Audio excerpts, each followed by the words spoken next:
Hello, कैसे हैं आप लोग आई होप अच्छे होंगे। देखिए, आज मैंने सी टेट 2022-23 के लिए बहुत ही इंपॉर्टेंट टॉपिक लाया हूँ, ठीक है ना, जो कि एनसीईआरटी बेस्ड होता है। देखिए, इसमें क्या होता है मैं आप लोग को बताता हूँ। एनसीईआरटी बुक, ठीक है ना, क्लास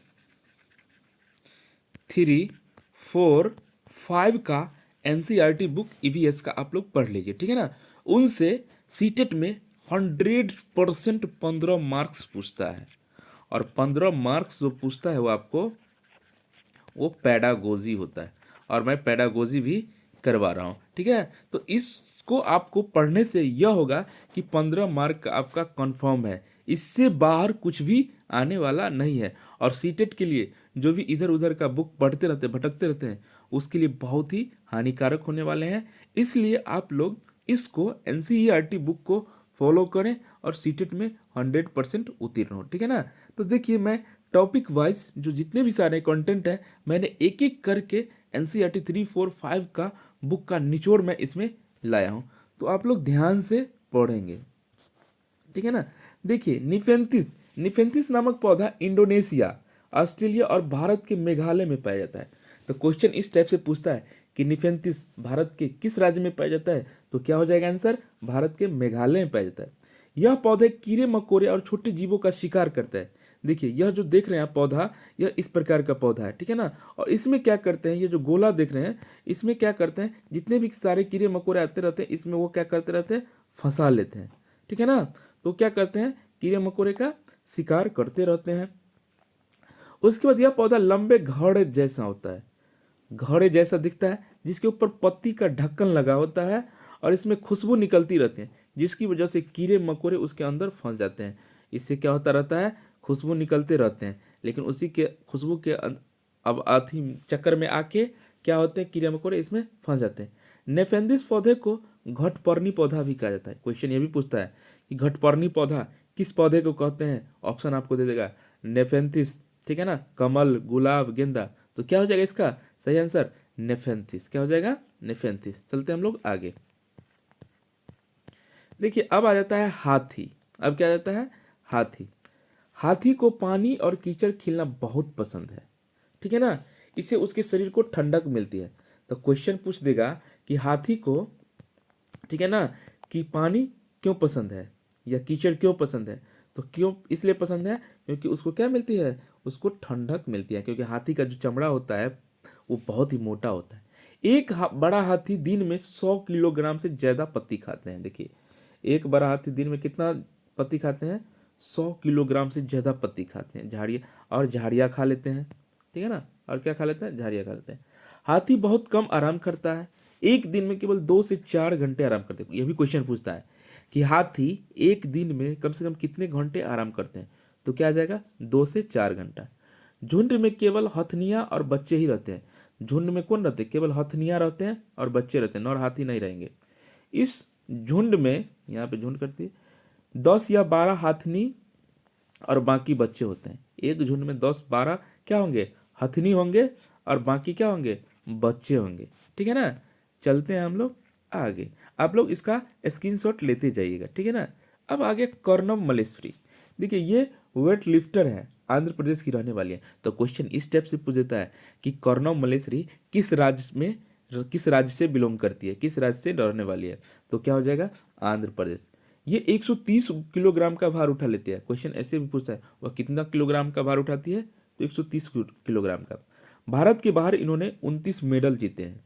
भारत के बाहर इन्होंने कितने मेडल जीते हैं, 29 मेडल जीते हैं, ठीक है। अब आए थे हम लोग पश्मीना ऊन।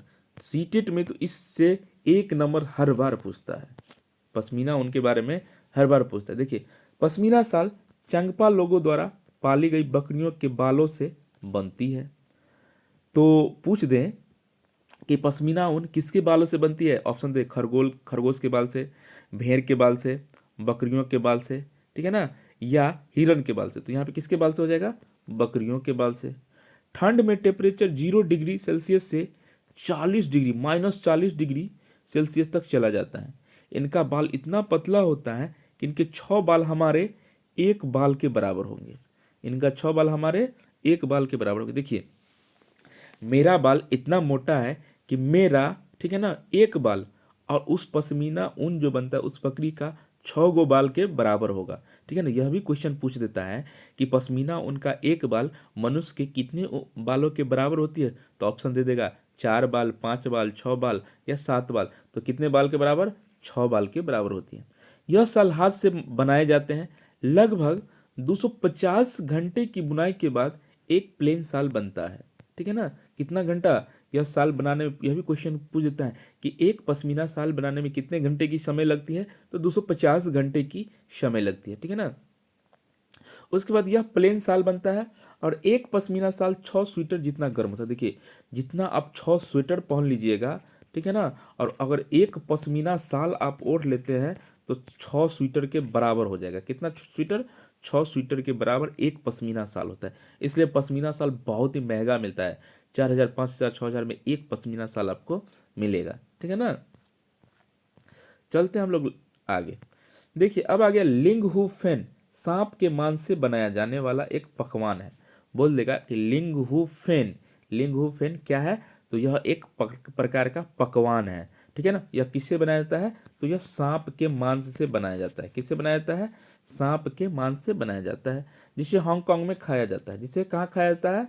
हांगकांग में खाया जाता है। यही है लिंगहू फेन। यह क्या है? सांप के, ठीक है ना, मांस से बनाया जाने वाला एक प्रकार का पकवान है। चलते हैं हम लोग नेक्स्ट। देखिए, उल्लू और मैना, इस दोनों से भी क्वेश्चन आता है।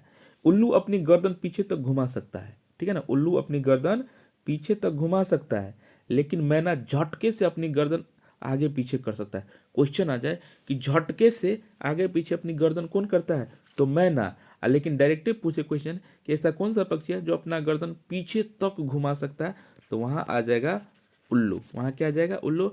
और पूछ दे कि ऐसा कौन सा पक्षी है जो अपना गर्दन झट से आगे पीछे घुमा सकती है? तो यहाँ पे आ जाएगा मैना। क्या आ जाएगा? मैना। तो इसको आप लोग नोट्स करते जाइएगा और हाँ, स्क्रीनशॉट भी लेते जाइएगा।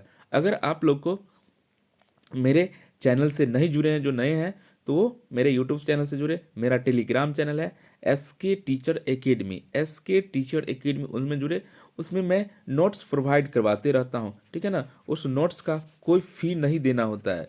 उस नोट्स का कोई फ़ी नहीं देना होता है। आप लोग मेरे टेलीग्राम चैनल से भी जुड़ जाए, SK टीचर एकेडमी से। ठीक है, चलते हम लोग आगे। देखिए, अब आ गया चील, बाज और गिद्ध। इससे भी क्वेश्चन बहुत आते हैं। चील, बाज और गिद्ध हमसे 4 गुना अधिक दूर तक देख सकते हैं। देखिए, मनुष्य से 4 गुना अधिक कौन देख सकते हैं? चील, बाज। ठीक है ना, और गिद्ध। चील, बाज और गिद्ध हम लोगों से कितना गुना अधिक देख सकते हैं? 4 गुना अधिक देख सकते हैं। चील की पूंछ खांचे वाली होती है। चील की पूंछ कैसा होती है? खांचे वाली होती है। गिद्ध मरे हुए जानवरों को खाकर जगह साफ कर देता है। आकाश में ऊंचाई पर उड़ता है। देखिए, चील जो होते हैं, गिद्ध जो होते हैं, गिद्ध वह मरे हुए जानवरों को क्या करते हैं? खाते हैं, और आकाश में बहुत ही ऊंचे तक वह उड़ते हैं। ठीक है ना, उसके बाद चलिए आगे बढ़ते हैं। देखिए, कौवा। कौवा आप लोग देखे हैं। कौवे के घोंसले में लोहे के तार और लकड़ी की टहनियाँ जैसी चीजें भी देख होती है। कौवा क्या करते हैं अपने घोंसले में? ठीक है ना, लकड़ी की टहनियाँ जैसी चीजें, और उसमें तार भी होते हैं। तार और लकड़ी की टहनियाँ जैसी चीजें होती हैं। कौवा पेड़ की ऊंची डाल पर कहाँ घोंसला बनाते हैं? पेड़ का सबसे ऊंचे डाल होगा, वहां पे कौवा क्या करते हैं? अपने घोंसला बनाते हैं। कोयल अपना घोंसला नहीं बनाती है। कोयल अपना घोंसला नहीं बनाते हुए कौवे के घोंसले में अंडे देती है। तो पूछ दे कि ऐसा कौन सा पक्षी है जो अपना घोंसला नहीं बनाती है लेकिन वो दूसरे के घोंसले में अंडा दे देती है? तो क्या हो जाएगा ऑप्शन? आंसर क्या हो जाएगा? कोयल। क्या हो जाएगा? कोयल। कौवा अपने अंडों के साथ साथ कोयल के अंडों को भी सेता है। देखिए, कितना कौवा कौवा कितना सहानुभूति वाले पक्षी हैं, जो अपने अंडे के साथ साथ कोयल के अंडे को भी क्या करते हैं? सेते हैं। इसी को कहते हैं दयावान व्यक्ति। चलते हैं हम लोग नेक्स्ट। देखिए, अब आगे रेगिस्तानी ओक। यह है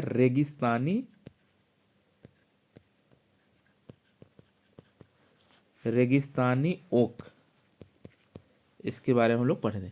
ऑस्ट्रेलिया के रेगिस्तानी ओक पेड़ पाया जाता है। यह एक पेड़ है। यह कहाँ पाया जाता है? ऑस्ट्रेलिया के रेगिस्तान में। जिसकी ऊंचाई 11 से 12 फीट होती है। इसकी पत्तियां बहुत कम होती है, इसमें पत्तियां बहुत कम होती है। इसकी जड़ जमीन के अंदर 250 से 300 फीट तक जाती है। क्यों?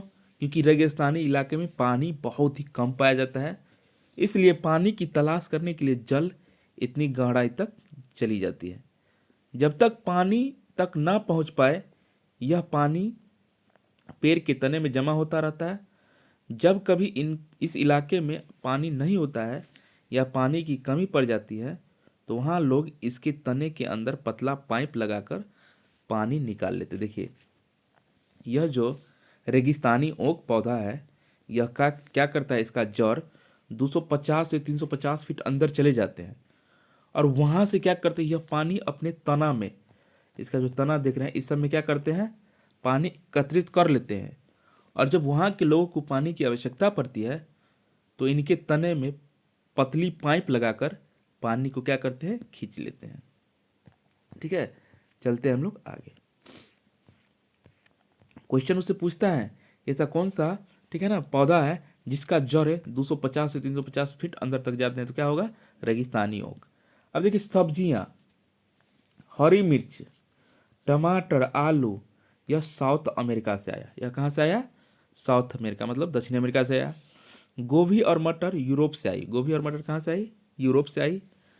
कॉफी, बीस, भिंडी अफ्रीका से आई। कॉफी, बीस, भिंडी कहाँ से आई, अफ्रीका से आई। सोयाबीन चीन से आई। सोयाबीन कहाँ से आई, चीन से आई। ठीक है ना, तो यह जो देख रहे हैं, यह क्या है, यह सारे सब्जी हैं। ठीक है, चलते हैं हम लोग आगे। उसके बाद देखिए, भारत अर्जेंटीना के विपरीत देशांतर पर, ठीक है ना, अपोजिट लॉन्गिट्यूड पर है, इसलिए भारत के लोग अर्जेंटीना के लोग से सापेक्ष उल्टे हैं। ठीक है ना, कहने का मतलब भारत अर्जेंटीना किस दिशा में है, विपरीत देशांतर में है।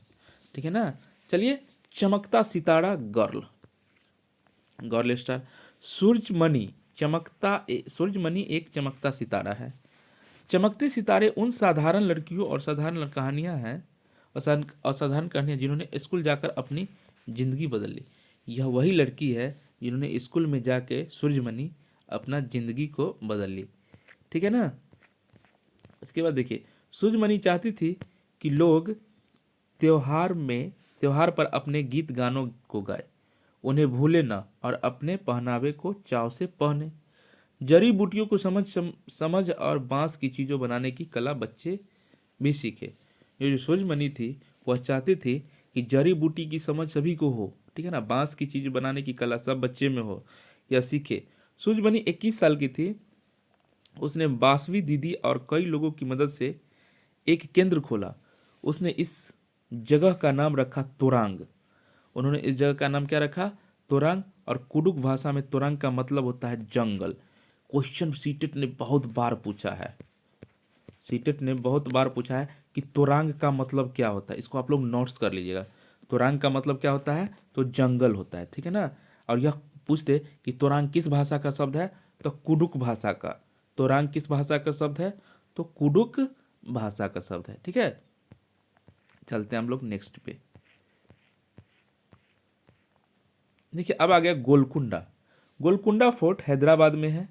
दीवार का भाग एक गोलाकार शेप में है, जिसे बेशंस या ब्रुज कहते हैं। यह जो देख रहे हैं गोलाकार भाग है, तो क्या कहते हैं, बेशंस या ब्रुज कहते हैं। गोलकुंडा की बाहरी दीवारों पर ऐसे 87 बुर्ज हैं। गोलकुंडा की बाहरी दीवार पर क्या को बुर्ज है, ये जो बुर्ज देख रहे हैं 87 बुर्ज है। कुतुबशाही सुल्तानों ने गोलकुंडा में 1518 से 1687 तक 1518 से 1687 तक शासन किया। उस समय कांस की बंदूकें बनती थी। उस समय किस चीज़ का बंदूक बनता था, कांस का बंदूक बनता था। बच्चों, आप लोग से मैं यही रिक्वेस्ट करता हूँ, आप लोग इसका स्क्रीनशॉट लेते जाइएगा। ठीक है ना, स्क्रीनशॉट लेते जाइएगा, क्योंकि आप लोग को नोट्स बनाने में कोई परेशानी नहीं होगी। चलते हम लोग आगे बढ़ते हैं। देखिए, एनीमिया, एनीमिया हीमोग्लोबिन या आयरन की कमी के कारण होता है। तो एनीमिया बीमारी है, यह किसकी कमी से होती है, हीमोग्लोबिन या आयरन की कमी से होती है। यह शारीरिक व मानसिक रूप से प्रभावित करती है। ये शारीरिक और मानसिक दोनों रूप से प्रभावित करते हैं। इससे बच्चे ठीक से पढ़ते नहीं हैं। उनकी एनर्जी क्या होती है, लेवल लो हो जाता है। उसका एनर्जी लेवल जो होता है वो लॉ हो जाता है इस बीमारी के कारण। पढ़ाई में ध्यान नहीं रह पाता है, क्या होती है, पढ़ाई में ध्यान नहीं रह पाता है, ठीक है। उसके बाद देखिए आगे चलते हैं हम लोग। फाख्ता, फाख्ता क्या है, ये एक पक्षी है। फाख्ता कैक्टस कांटों के बीच एक मेहंदी मेढ़ में अपना घोंसला बनाता है। वो अपना घोंसला कहाँ बनाता है, मेहंदी मेढ़ में, ठीक है ना। वह फाख्ता कैक्टस के कांटों के बीच, देखिए कैक्टस के कांटों के बीच या मेहंदी मेढ़ में अपना घोंसला बनाती है। देखिए मछलियां खतरों की चेतावनी एक दूसरे को बिजली की तरंगों से देती हैं। तो क्वेश्चन पूछ दें कि मछलियां खतरों की निशानी एक दूसरे को कैसे देती है, बिजली की तरंग से देती हैं, ठीक है ना। उसके बाद चलते हैं हम लोग आगे। मछलियां खतरों की चेतावनी एक दूसरे को किससे देती हैं, बिजली की तरंग से देती हैं। गिलहरी के बारे में जानते हैं। इसी सबसे क्वेश्चन आता है। आप लोग बोलिएगा सर ये सब पक्षी जानवर सबके बारे में पढ़ा रहे हैं और यह एनसीईआरटी बेस्ड है, इसलिए आप लोग घबराइएगा नहीं, इसी सबसे सीटेट में क्वेश्चन आता है। देखिए गिलहरी के दांत हमेशा बढ़ते रहते हैं। क्वेश्चन पूछ दे कि किसका दांत हमेशा बढ़ते रहते हैं, तो क्या हो जाएगा, गिलहरी की दांत क्या होती है, हमेशा बढ़ते रहते हैं। यह जो देख रहे हैं हम गिलहरी है। दांतों से काटते हैं और कुतरने के कारण इनके दांत घिस जाते हैं। इनका दांत क्या होता है, काटने और कुतरने के कारण इनका दांत क्या होती है, घिस जाती है। चलते हैं हम लोग आगे। अब आ गया ब्रेल लिपि। यह लिखा हुआ है ब्रेल लिपि। देखिए ब्रेल लिपि क्या होती है, एक मोटे कागज का एक नुकीली चीज है। ये क्या है, एक मोटे कागज का एक नुकीली चीज है जो 6 बिंदुओं पर उभरा रहता है। कितने बिंदुओं पर उभरा रहता है, 6 बिंदुओं पर। ब्रेल लिपि को लुइस ब्रेल ने लिखा था। देखिए यह जो है लुइस ब्रेल, लगता है शायद ये भी अंधे ही थे। फिर उभरे हुए बिंदुओं से उन उंगलियों के सहारे उन्हें स्पर्श करते हुए पढ़ा जाता है। यह ब्रेल लिपि कहलाती है। वह क्या कहलाती है, ब्रेल लिपि कहलाती है। यह स्क्रिप्ट 6 बिंदुओं पर आधारित होती है। कितने बिंदुओं पर आधारित होती है, 6 बिंदुओं पर आधारित होती है, ठीक है ना। और उसी को हाथ से उसको टच करके उन ब्रेल लिपि के सहारे अंधे बालकों को पढ़ाया जाता है, ठीक है ना। तो पूछ दे ब्रेल लिपि कितने बिंदुओं पर आधारित होती है, तो ब्रेल लिपि बच्चों 6 बिंदुओं पर आधारित होती है, ठीक है। चलते बढ़ते हम आगे। National park, national park Jim Corbett national park Uttarakhand में है। क्वेश्चन पूछ दे कि जिम कॉर्बेट नेशनल पार्क कहाँ है, तो उत्तराखंड में है। और यहाँ हाथी और चीता पाए जाते हैं। यहाँ क्या पाए जाते हैं, हाथी और चीता पाए जाते हैं। जिम कॉर्बेट नेशनल पार्क में क्या पाए जाते हैं, हाथी और चीता पाए जाते हैं। काजीरंगा राष्ट्रीय पार्क असम में है। काजीरंगा राष्ट्रीय पार्क कहाँ है, असम में है। यहाँ एक सींग वाले गेंडे पाए जाते हैं। यहाँ क्या पाए जाते हैं, एक सींग वाले गेंडे पाए जाते हैं। और यहाँ हाथी और चीता भी पाए जाते हैं। तो काजीरंगा राष्ट्रीय पार्क में एक सींग वाले गेंडे पाए जाते हैं, उसके साथ साथ क्या क्या पाए जाते हैं, हाथी और चीता भी पाए जाते हैं। गिर राष्ट्रीय उद्यान गुजरात में है, जूनागढ़ में है। यहाँ चीता और बब्बर शेर पाए जाते हैं। क्या क्या पाए जाते हैं, चीता और बब्बर शेर पाए जाते हैं। भारत का सबसे बड़ा राष्ट्रीय उद्यान हिमिस लेह जम्मू कश्मीर में। पूछ दे कि भारत का सबसे बड़ा उद्यान कहाँ है, तो हिमिस लेह कहाँ है, जम्मू कश्मीर में है। और सबसे छोटा राष्ट्रीय पार्क पूछे तो साउथ बंटन, क्या है, साउथ बंटन, जो अंडमान में है। कहाँ है, साउथ बंटन अंडमान में है, ठीक है ना। तो यह जो आप लोग देख रहे हैं, यह गिर राष्ट्रीय यानी जिम कॉर्बेट राष्ट्रीय नेशनल पार्क है जो उत्तराखंड में। वहाँ पे देखिए हाथी पाए जाते हैं, उनका दृश्य है, ठीक है। चलते हैं बढ़ते हैं हम लोग आगे।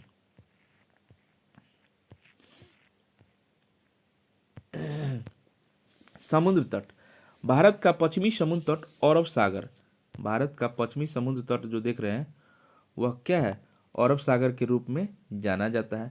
तो पश्चिमी समुद्र तट किसके नाम से जाना जाता है, अरब सागर।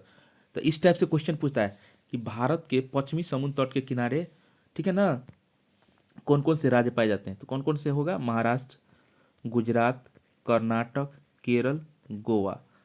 इसे एक बार आप लोग ध्यान से देखिए कि भारतीय समुद्र तट के पश्चिमी साइड में कौन कौन से राज्य पाए जाते हैं, तो कौन कौन से, महाराष्ट्र, गुजरात, कर्नाटक, केरल तथा गोवा, ठीक है ना। अब आ जाते हैं हम लोग यह था भारत के, ठीक है, पश्चिमी समुद्र तट।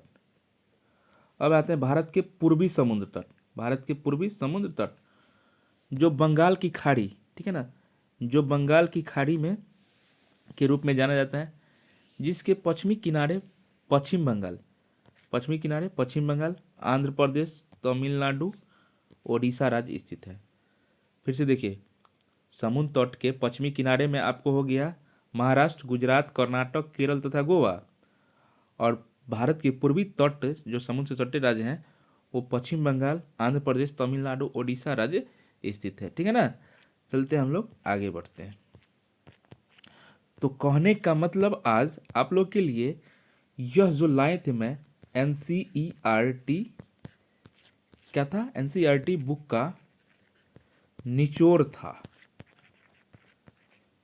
इसी से आप लोग को सीटेट में, ठीक है ना, क्वेश्चन आता है। सीटेट में क्वेश्चन इसी से आता है, 3, 4, 5 बुक से। यह था 3, 4, 5 का बुक था। यह वीडियो थोड़ा बड़ा तो लंबा यह जरूर हुआ है, लेकिन यह बहुत ही इंपॉर्टेंट वीडियो है। आई होप आप लोग को यह वीडियो अच्छा जरूर लगेगा। तो आप लोग इसको ज़्यादा से ज़्यादा शेयर कर देंगे अपने मित्रों के साथ, बंधुओं के साथ, ठीक है ना। और यह आप लोग के लिए सीटेट में रामबाण साबित होने वाला है। ठीक है, तब तक के लिए मैं विदा चाहता हूँ। Bye bye.